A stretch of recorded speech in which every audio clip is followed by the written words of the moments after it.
Hi friends, welcome to legal Diaz.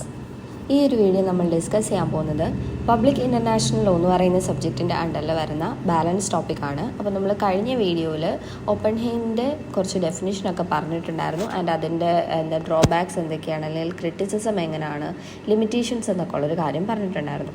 അപ്പോൾ ആ video കാണാത്തവരാണെങ്കിൽ link ഡിസ്ക്രിപ്ഷനിൽ കൊടുത്തിരിക്കുക, എന്ന് ചെക്ക് ചെയ്ത് നോക്കുക. ഈ ഒരു വീഡിയോ നമ്മൾ പറയുന്നതെന്ന് വെച്ച് കഴിഞ്ഞാൽ ഇൻ്റർനാഷണൽ ലോയുടെ തന്നെ മറ്റ് കുറച്ച് ഡെഫിനിഷൻസ് ആണ്.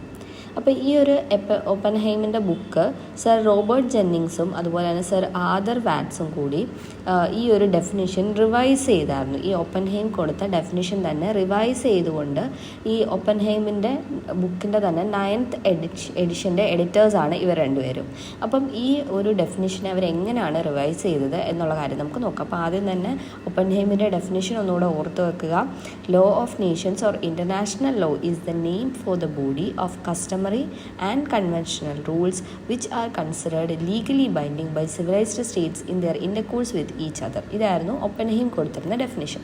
അപ്പോൾ ഇവരത് എങ്ങനെയാണ് റിവൈസ് ചെയ്ത് നോക്കിക്കഴിഞ്ഞാൽ, international law is the body of rules which R legally binding on States in there intercourse with each other.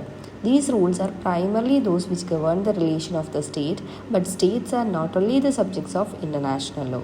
International organization and to some extent also individuals may be subject to the rights conferred and duties imposed by the international law. ഇതാണ് അവിടെ കൊടുത്ത definition എന്ന് പറയുന്നത്. അപ്പോൾ ആദ്യം തന്നെ എന്താണ് പറയുന്നത്, ഇൻ്റർനാഷണൽ ലോ എന്ന് പറയുന്നത് ഒരു ബോഡി ഓഫ് റൂൾസ് ആണ്. അപ്പോൾ അത് ഈ പറയുന്ന സ്റ്റേറ്റുകൾ അവർ തമ്മിലൊരു പരസ്പര ബന്ധത്തിൽ ഏർപ്പെടുന്ന സമയത്ത് ലീഗലി അവർക്ക് ബൈൻഡിങ് ആയിട്ട് വരുന്ന, നിയമപരമായിട്ട് അവർ പാലിക്കണം എന്നുള്ള കുറച്ചൊരു ബോഡി ഓഫ് റൂൾസിനെയാണ് ഇൻ്റർനാഷണൽ ലോ എന്ന് വിളിക്കുന്നത്, രണ്ട് സ്റ്റേറ്റുകൾ തമ്മിൽ വരുമ്പോൾ. അപ്പം ഈ ഒരു റൂൾ എന്ന് പറഞ്ഞാൽ മെയിനായിട്ടും എന്തൊക്കെയാണ് ഗവേൺ ചെയ്യുന്നത്, ആ സ്റ്റേറ്റിൻ്റെ റിലേഷൻ ഗവേൺ ചെയ്യുന്നുണ്ട്. പക്ഷേ ഈ സ്റ്റേറ്റ് മാത്രമല്ല ആ ഒരു ഇൻ്റർനാഷണൽ ലോയുടെ സബ്ജക്റ്റ് എന്ന് പറയുന്നത്. പകരം ആരൊക്കെ വരും, അവിടെ ഒരു എക്സ്റ്റെൻഡ് വരെ ഇൻഡിവിജ്വൽസും അതുപോലെ തന്നെ ഈ ഇൻ്റർനാഷണൽ ലോ കൺഫർ ചെയ്യുന്ന ഡ്യൂട്ടീസും റൈറ്റും ഒക്കെ ആർക്കും കൂടെ സബ്ജക്റ്റഡ് ആകുകയാണ്. അവിടെ ഇൻഡിവിജ്വൽസും കൂടെ അവിടെ വരുന്നുണ്ട്. സ്റ്റേറ്റ് മാത്രമല്ല, അവിടുത്തെ ഇൻഡിവിജ്വൽസിനെയും കൂടെ അതിൻ്റെ അകത്ത് ഉൾപ്പെടുത്താം എന്നൊരു കാര്യം നമ്മൾ പറയുന്നുണ്ട്. ഇതാണ് ആ ഒരു ഓപ്പൺഹെയിമിൻ്റെ ഇൻ്റർനാഷണൽ ലോ 1992 എന്ന് പറയുന്ന ആ ഒരു ബുക്കിൻ്റെ അകത്ത് വന്ന ഈ സർ റോബർട്ട് ജെന്നിങ്സും അതുപോലെ ആദർ വാട്സോടെ കൊടുത്ത ആ ഒരു ഡെഫിനിഷൻ എന്ന് പറയുന്നത്. ഇനി നമുക്ക് അടുത്ത ഡെഫിനിഷൻ നോക്കാനുള്ളത് ചാൾസ് ജി ഫെൻവിക്കിൻ്റെ ഡെഫിനിഷനാണ്. അപ്പോൾ അതിൽ പറയുന്നത് വെച്ച് കഴിഞ്ഞാൽ, international law may be defined as a body of general principles and specific rules which are binding upon the members of international community in their mutual relations. അപ്പോൾ ഇതിൻ്റെ അകത്ത് തന്നെ നമ്മൾ ഇത് കഴിഞ്ഞ വീഡിയോയിൽ ഓപ്പൺഹെയിമിൻ്റെ ആ ഒരു ഡെഫിനിഷൻ്റെ എന്തുകൊണ്ടാണ് അത് ഇൻഡിക്കേറ്റ് ആണെന്ന് പറയുന്നത് എന്നുള്ളതിനൊരു രണ്ട് റീസൺ പറഞ്ഞിട്ടുണ്ടായിരുന്നു. അപ്പോൾ അതിൽ പറയുന്നൊരു കാര്യമാണ്, ഈ ഒരു ഇൻ്റർനാഷണൽ ലോ എന്ന് പറയുന്നത് കസ്റ്റമറി കൺവെൻഷണൽ റൂളുകൾ മാത്രമല്ല ജനറലായിട്ടുള്ള പ്രിൻസിപ്പിൾസും വരുന്നുണ്ട്. അപ്പോൾ അതിന് നമ്മൾ കുറച്ച് എക്സാമ്പിൾ പറഞ്ഞതാണ്, റെസ് ജുഡിക്കേറ്റ, സബ്ജുഡൈസ്, സബ്രഗേഷൻ, ഇങ്ങനെയുള്ള കുറച്ച് ജനറൽ പ്രിൻസിപ്പിൾസ് വരുന്നുണ്ട്. അപ്പോൾ ഈ ചാൾസ് ജി ഫെൻവിക്ക് കൊടുത്ത ഡെഫിനിഷൻ അത് തന്നെയാണ്. ഇൻ്റർനാഷണൽ ലോ എന്ന് പറയുന്നത്, മറ്റേത് നമ്മൾ ബോഡി ഓഫ് റൂൾസ് എന്നാണ് പറഞ്ഞെങ്കിൽ ഇവിടെ എന്താ പറയുന്നത്, ഒരു ബോഡി ഓഫ് ജനറൽ പ്രിൻസിപ്പിൾസ് ആണ്. അതുപോലെ തന്നെ ജനറലായിട്ടുള്ളതും വരുന്നുണ്ട്, സ്പെസിഫിക് ആയിട്ടുള്ള റൂൾസും വരുന്നുണ്ട്. പൊതുവായിട്ടുള്ളതും ഉണ്ട്, ഒരു പ്രത്യേകം സ്പെസിഫിക് ആയിട്ട് പറയുന്ന റൂൾസും ഉണ്ട്. അത് ഇൻ്റർനാഷണൽ കമ്മ്യൂണിറ്റിയിലെ തന്നെ മെമ്പേഴ്സിന് ബൈൻഡിങ് ആയിട്ടുള്ള ഒരു റൂളാണ്. പിന്നെ ഇവർ തമ്മിൽ മ്യൂച്വൽ റിലേഷൻ വരുന്ന സമയത്താണ് ഈ റൂളിൻ്റെ ആവശ്യം അവിടെ വരുന്നത്. രണ്ട് സ്റ്റേറ്റുകൾ അവരുടേതായ കാര്യങ്ങൾ ചെയ്യുന്ന സമയത്ത് ഈ ഒരു റൂളിൻ്റെ ആവശ്യമാണ്. പക്ഷേ അവർ തമ്മിലൊരു മ്യൂച്വൽ റിലേഷൻ വരുമ്പം അതുപോലെ അവരുടെ മ്യൂച്വൽ ഇൻ്റർകോഴ്സ് വരുന്ന സമയത്താണ് ഇങ്ങനൊരു ലോ അല്ലെങ്കിൽ റൂൾ അവിടെ ആവശ്യം വരുന്നത്. അങ്ങനെയുള്ള റൂളിനെയാണ് നമ്മൾ വിളിക്കുന്നത് എന്ത്, ഇൻ്റർനാഷണൽ ലോ എന്ന് പറയുന്നത്. അപ്പോൾ ഇവിടെ പറയുന്നുണ്ട് members of the international community എന്നുള്ളൊരു കാര്യം പറയുന്നുണ്ട്. അപ്പോൾ ഈ ഒരു ഇൻ്റർനാഷണൽ കമ്മ്യൂണിറ്റി എന്ന് പറയുന്ന കൺസെപ്റ്റിൽ ഇവർ ആരെയൊക്കെയാണ് ഉദ്ദേശിച്ചിരിക്കുന്നത്, സ്റ്റേറ്റുകളെ ഉൾപ്പെടുത്തിയിട്ടുണ്ട്, അതുപോലെ ഇൻ്റർനാഷണൽ ഇൻസ്റ്റിറ്റ്യൂഷൻസിനെ ഉൾപ്പെടുത്തിയിട്ടുണ്ട്, ദെൻ ഇൻഡിവിജ്വൽസ്, പിന്നെ non state entities such as territories or political unit other than state. State അല്ലാതെ മറ്റ് വരുന്ന പൊളിറ്റിക്കൽ യൂണിറ്റുകളെയും ടെറിട്ടറീസിനെയും അത്തരത്തിലുള്ള നോൺ സ്റ്റേറ്റ് എൻറ്റിറ്റീസിനെയും ഇൻഡിവിജ്വൽസിനെയും പിന്നെ ഇൻ്റർനാഷണൽ ഇൻസ്റ്റിറ്റ്യൂഷൻസ്, പിന്നെ സ്റ്റേറ്റ്, ഇത്രയും കൂടെ ചേർത്തിട്ടാണ് ഇവർ എന്തെന്ന് വിളിക്കുന്നത്, ഇൻ്റർനാഷണൽ കമ്മ്യൂണിറ്റി എന്ന് മൊത്തത്തിലൊരു ടേം പറയുന്നത്. അപ്പോൾ നമ്മൾ ഈ ഒരു ഓപ്പൺഹെയിമിൻ്റെ ഡെഫിനേഷനിൽ തന്നെ ഏറ്റവും രണ്ടാമത് പറഞ്ഞ റീസൺ ആയിരുന്നു എന്ത് ഇതിൻ്റെ അകത്ത് ആദ്യം പറഞ്ഞ റീസൺ ആയിരുന്നു ഇതിൻ്റെ അകത്ത് സ്റ്റേറ്റിനെ മാത്രമേ പറയുന്നുള്ളൂ.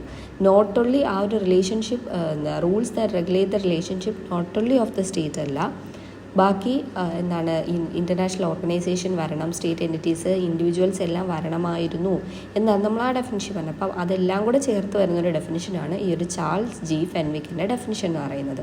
അപ്പോൾ അതുകൊണ്ട് തന്നെ ഇത് കുറച്ച് അപ്രോപ്രിയേറ്റും കറക്റ്റ് ഡെഫിനിഷനുമായിട്ട് കണക്കാക്കുന്നുണ്ട്. കാര്യം ഡെഫിനിഷൻ ഭയങ്കര ചെറുതാണെങ്കിലും അതിനകത്ത് ഇൻ്റർനാഷണൽ കമ്മ്യൂണിറ്റി എന്നുള്ളൊരു ടേം കൊടുത്തിട്ടുള്ളത് കൊണ്ട് തന്നെ അതിൽ നിന്ന് സ്റ്റേറ്റിനെയും ഇൻഡിവിജ്വൽസിനെയും അതുപോലെ ഇൻ്റർനാഷണൽ ഇൻസ്റ്റിറ്റ്യൂഷൻസിനെയും മറ്റ് നോൺ സ്റ്റേറ്റ് എൻറ്റിറ്റീസിനെയും ആ ഒരു കൺസെപ്റ്റിൻ്റെ അകത്ത് ഉൾപ്പെടുത്തിയിട്ടാണ് ചാൾസ് ജി ഫെൻവിക്കിൻ്റെ ഈ ഒരു ഡെഫിനിഷൻ വരുന്നത്. സോ അത് അപ്രോപ്രിയേറ്റ് ആയിട്ടും കറക്റ്റ് ആയിട്ടുള്ള ഡെഫിനിഷനായിട്ട് കണക്കാക്കാം. ദെൻ അത് കഴിഞ്ഞ് അടുത്ത് വരുന്ന ആളാണ് ജെ ജി സ്റ്റാർക്ക് എന്ന് പറയുന്നത്. അപ്പോൾ ഇദ്ദേഹം പറയുന്നത് വെച്ച് കഴിഞ്ഞാൽ international law may be defined as that body of law which is composed for its greater part of principles and rules of conduct which state feels themselves bound to observe and therefore do commonly observe in the relationship with each other and includes also. അപ്പോൾ ആദ്യം എന്താ പറയുന്നത്, international relation എന്ന് പറയുന്നത് ഒരു body of law ആണ്. അപ്പം അതിൻ്റെ അകത്ത് ഈ പറയുന്ന ആ ഒരു ഇപ്പോൾ റൂൾസ് വരുന്നതാണെന്ന് പറഞ്ഞു. അതിൽ ഗ്രേറ്റർ പാർട്ട് ഓഫ് പ്രിൻസിപ്പിൾസ് അല്ലെങ്കിൽ റൂൾസ് ഓഫ് കണ്ടക്ട് എന്ന് പറയുന്നത് സ്റ്റേറ്റിന് തന്നെ തോന്നുകയാണ്, സ്റ്റേറ്റ് ഇത് ഫോളോ ചെയ്യണം അല്ലെങ്കിൽ ആ ഒബ്സർവ് ചെയ്യാൻ അവർ ബൗണ്ടഡ് ആണ് എന്ന് ഫീൽ ചെയ്യുന്ന അത്തരത്തിലുള്ള റൂൾസ് ഓഫ് കണ്ടക്റ്റും പ്രിൻസിപ്പിൾസും ആണ് അതിൻ്റെ അകത്ത് കൂടുതലും ഉൾപ്പെടുന്നത്. അപ്പോൾ അതുകൊണ്ട് തന്നെ അതിൻ്റെ അകത്ത് കൂടുതലും അവർ തമ്മിലുള്ള റിലേഷൻഷിപ്പ് വരുന്നുണ്ട്. പിന്നെ അതിനകത്ത് എന്തുൾപ്പെടുന്നെന്നാണ് പറയുന്നത്, ആൻഡ് ഇൻക്ലൂഡ്സ് ഓൾസോ രണ്ട് കാര്യങ്ങളാണ്. ഫസ്റ്റ് എന്ന് പറഞ്ഞു കഴിഞ്ഞാൽ rule of law relating to the functioning of international institutions, the relations with each other and the relation with states and individuals. അപ്പോൾ ഫസ്റ്റ് എന്ന് പറയുമ്പം റൂൾ ഓഫ് ലോ വരുന്നുണ്ട്. അതെന്തൊക്കെയാണ്, ഒരു ഇൻ്റർനാഷണൽ ഇൻസ്റ്റിറ്റ്യൂഷൻ്റെ ഫങ്ഷനിങ് വരുന്നുണ്ട്. നമ്മൾ ഇതിനകത്ത് മെയിനായിട്ടും ഒരു ഇൻ്റർനാഷണൽ ലോയുടെ ഡെഫിനിഷൻ പറയുമ്പം ഓർക്കേണ്ട കാര്യങ്ങൾ എന്ന് പറഞ്ഞാൽ ജനറൽ പ്രിൻസിപ്പിൾ വരാം, അതുപോലെ സ്പെസിഫിക് റൂൾസ് വരാം, പിന്നെ international institutions, individuals, non state entities ഇവരൊക്കെ വരാം. ഇങ്ങനെയുള്ള കാര്യങ്ങളാണ് മെയിനായിട്ട് ഈ പോയിൻറ്റ്സിൽ നമ്മൾ ഓർക്കേണ്ടത്. അപ്പോൾ ഓരോ ഡെഫിനിഷനും അതിനനുസരിച്ചുള്ള മാറ്റങ്ങളെ വരുന്നുള്ളൂ. അപ്പോൾ ഈ ഒരു ഡെഫിനിഷനിൽ പറയുന്നത് എന്താണ്, ഇൻ്റർനാഷണൽ ഇൻസ്റ്റിറ്റ്യൂഷൻസിൻ്റെ ഫങ്ഷനിങ് വരുന്നുണ്ട്, പിന്നെ അവരുടെ തന്നെ റിലേഷൻസ് വരുന്നുണ്ട്, പിന്നെ ഈ പറഞ്ഞ അതായത് ഇൻ്റർനാഷണൽ ഇൻസ്റ്റിറ്റ്യൂഷനുകൾ തമ്മിലുള്ള റിലേഷനെ പറ്റി പറയുന്നുണ്ട്. ദെൻ അവരുടെ റിലേഷനും അവരും ആരുമായിട്ടുള്ള റിലേഷനാണ്, സ്റ്റേറ്റുമായിട്ടോ അല്ലെങ്കിൽ ഇൻഡിവിജ്വൽസുമായിട്ടുള്ള റിലേഷൻസിൻ്റെ കാര്യവും അങ്ങനെയുള്ള ബന്ധപ്പെട്ട റൂൾസ് ഈ ഒരു ഇൻ്റർനാഷണൽ ലോയിൽ പറയുന്നുണ്ട്. പിന്നെന്താ പറയുന്നത്, ഇനി അപ്പോൾ ആ ഒരു ഇൻ്റർനാഷണൽ ലോ ഇൻസ്റ്റിറ്റ്യൂഷൻസിനെ പറ്റിയാണ് പറയുന്നതെന്നാണ് ഫസ്റ്റ് പറയുന്നത്. അവരും അവരുടെ തമ്മിലുള്ള റിലേഷനും അവരും സ്റ്റേറ്റും തമ്മിലുള്ള റിലേഷൻ അല്ലെങ്കിൽ ഇൻഡിവിജ്വൽസും തമ്മിലുള്ള റിലേഷൻ. സെക്കൻഡ് എന്ന് പറയുമ്പം certain rules of law relating to the individuals and non state entities so far as rights and duties of such individuals and non state entities are the concern of the international community. അപ്പോൾ എന്താണ്, ഇൻഡിവിജ്വൽസുമായിട്ട് ബന്ധപ്പെട്ട ചില നിയമങ്ങളും non state എൻറ്റിറ്റീസുമായിട്ട് ബന്ധപ്പെട്ട നിയമങ്ങളും. അപ്പം ഇൻഡിവിജ്വൽസിൻ്റെ റൈറ്റുകളും duties എന്തൊക്കെയാണ്, അതുപോലെ നോൺ സ്റ്റേറ്റ് എൻറ്റിറ്റീസിൻ്റെ റൈറ്റും ഡ്യൂട്ടീസൊക്കെ എന്തൊക്കെയാണ്, അപ്പം അതൊക്കെ ഈ ഒരു ഇൻ്റർനാഷണൽ കമ്മ്യൂണിറ്റിയുടെ കൺസേൺ ആയിട്ട് കണക്കാക്കുകയാണ്. അപ്പോൾ അങ്ങനെയുള്ള റൂൾസും ഇത് വരുന്നുണ്ട്. അപ്പോൾ ഇത് രണ്ടും കൂടെ ചേർന്നതാണ് ഈ ഒരു ഇൻ്റർനാഷണൽ ലോ എന്നൊരു ഡെഫിനിഷനാണ് ജെ ജി സ്റ്റാർക്ക് കൊടുക്കുന്നത്. അപ്പം ഈ ഒരു ഡെഫിനിഷൻ അനുസരിച്ച് നമുക്ക് എന്ത് പറയാം, ആദ്യം തന്നെ ഇൻ്റർനാഷണൽ കമ്മ്യൂണിറ്റിയിലെ മെമ്പേഴ്സ് തമ്മിലുള്ള ആ ഒരു റിലേഷൻഷിപ്പ് അല്ലെങ്കിൽ കണ്ടക്റ്റിന് റെഗുലേറ്റ് ചെയ്യാൻ വേണ്ടിയിട്ടുള്ള ഒരു ബോഡി ഓഫ് പ്രിൻസിപ്പിൾസ് അല്ലെങ്കിൽ റൂൾസ് ആണ് ഇൻ്റർനാഷണൽ ലോ എന്നുള്ളൊരു കാര്യം നമുക്ക് പറയാൻ പറ്റും.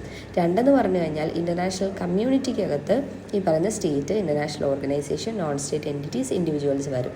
ഇത് ഏത് ഡെഫിനിഷനുമായിട്ട് സിമിലറാണ്, ആ ഒരു ചാൾസ് ജി ഫെൻവിക്ക് കൊടുത്ത ആ ഒരു ഡെഫിനിഷനുമായിട്ട് സിമിലറായിട്ട് തന്നെയാണ് ഈ ഒരു ഡെഫിനിഷനും പറയുന്നത്. സോ ഒപ്പൻഹൈമറിൻ്റെ ഡെഫിനിഷനിൽ എന്തൊക്കെ ഡ്രോബാക്ക് വന്നോ അതൊക്കെ കറക്റ്റ് ചെയ്തുകൊണ്ടുള്ള ഡെഫിനിഷൻസ് ആയിരുന്നു ഇവർ രണ്ടുപേരും കൊടുത്തിരുന്നത്. അപ്പോൾ നമ്മൾ ഫൈനലായിട്ട് ഇതൊന്ന് കൺക്ലൂഡ് ചെയ്ത് പറയുകയാണെങ്കിൽ മെയിനായിട്ട് ഓർക്കേണ്ട കാര്യങ്ങൾ എന്തൊക്കെയാണ്, ജനറൽ ആൻഡ് സ്പെസിഫിക് റൂൾസ് വരുന്നുണ്ട്. പിന്നെ ഇൻ്റർനാഷണൽ ലോ എന്ന് പറയുമ്പം ഈ ഒരു conduct and relationship of the members of international community അങ്ങനെയാണ് പറയുന്നത്. ആ ഒരു കമ്മ്യൂണിറ്റിക്ക് അകത്ത് പിന്നെ ആരൊക്കെ ഉൾപ്പെടുന്നുണ്ടെന്ന് നമ്മൾ പറഞ്ഞു, state, international organisation, non state entities, individuals ഇവരെല്ലാം വരുന്നുണ്ട്. പിന്നെന്താണ്, സ്റ്റേറ്റ് മാത്രമല്ല ഇൻ്റർനാഷണൽ ലോയുടെ സബ്ജക്റ്റ് എന്ന് പറയുന്നത്. പിന്നെ ആരൊക്കെ വരും? ഇപ്പോൾ ഈ പറഞ്ഞ ഈ ഒരു ഇൻ്റർനാഷണൽ കമ്മ്യൂണിറ്റിയിൽ ഉൾപ്പെടുന്ന ഇൻസ്റ്റിറ്റ്യൂഷൻസും നോൺ സ്റ്റേറ്റ് എൻറ്റിറ്റീസും ഇൻഡിവിജ്വൽസും ഇവരെല്ലാവരും ഏതിൻ്റെ പെർവ്യൂവിലാണ് വരുന്നത്? ഇൻ്റർനാഷണൽ ലോയുടെ ആ ഒരു സബ്ജക്റ്റഡ് ആയിട്ട് വരുന്നുണ്ട്. പിന്നെ ഇവരെയും ഇൻ്റർനാഷണൽ ലോയുടെ സബ്ജക്ട്സ് ആയിട്ട് നമുക്ക് ട്രീറ്റ് ചെയ്യാനായിട്ട് പറ്റും. പിന്നെ ഇതിനകത്ത് കൂടുതൽ ഭാഗവും ഒരു ഇൻ്റർനാഷണൽ ലോയുടെ കൂടുതൽ ഭാഗത്തിലും എന്തായിരിക്കും പറഞ്ഞത്? ഇപ്പോൾ ഇതൊക്കെ ഉണ്ടെങ്കിൽ തന്നെയും സ്റ്റേറ്റുകൾ തമ്മിൽ ആ ഒരു മ്യൂച്വൽ ഇൻ്റർകോഴ്സ് വരുന്ന സമയത്ത് അവരുടെ റിലേഷനെ അല്ലെങ്കിൽ ആ ഒരു കണ്ടക്റ്റിനെ റെഗുലേറ്റ് ചെയ്യാൻ വേണ്ടിയിട്ടുള്ള ലോസ് ആയിരിക്കും കൂടുതലും ഇൻ്റർനാഷണൽ ലോയിൽ ഡീൽ ചെയ്യുന്നത്.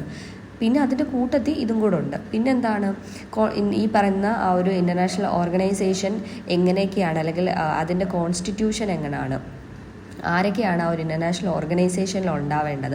നമുക്കറിയാം, യുണൈറ്റഡ് നേഷൻസ് ഓർഗനൈസേഷൻ അല്ലെങ്കിൽ വേൾഡ് ഹെൽത്ത് ഓർഗനൈസേഷൻ, ഇതൊക്കെ എന്ന് പറയുന്നത് എന്താണ്? ഇൻ്റർനാഷണൽ ഓർഗനൈസേഷൻസ് ആണ്.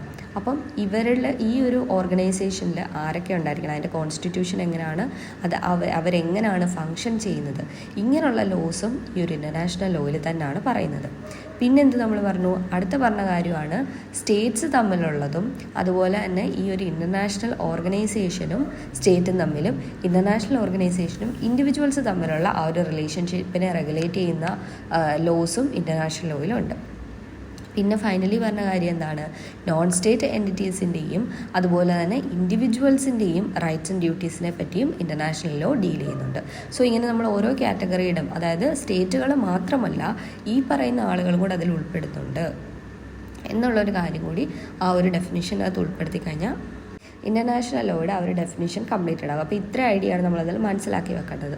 സോ ഫ്രണ്ട്സ്, ഈ ഒരു വീഡിയോ ഇത്രയേ ഉള്ളൂ. നമുക്കിനി അടുത്ത വീഡിയോയിൽ ഇതിൻ്റെ ബാലൻസ് ടോപ്പിക്ക് ഡിസ്കസ് ചെയ്യാം. അപ്പോൾ നിങ്ങൾക്ക് ഈ ഒരു വീഡിയോ യൂസ്ഫുൾ ആയെന്ന് തോന്നുകയാണെന്നുണ്ടെങ്കിൽ ലൈക്ക് ചെയ്യുക, നിങ്ങളുടെ ഫ്രണ്ട്സിനോട് ഇത് ഷെയർ ചെയ്ത് കൊടുക്കുക, ഈ ചാനൽ മറക്കാതെ സബ്സ്ക്രൈബ് ചെയ്യുക.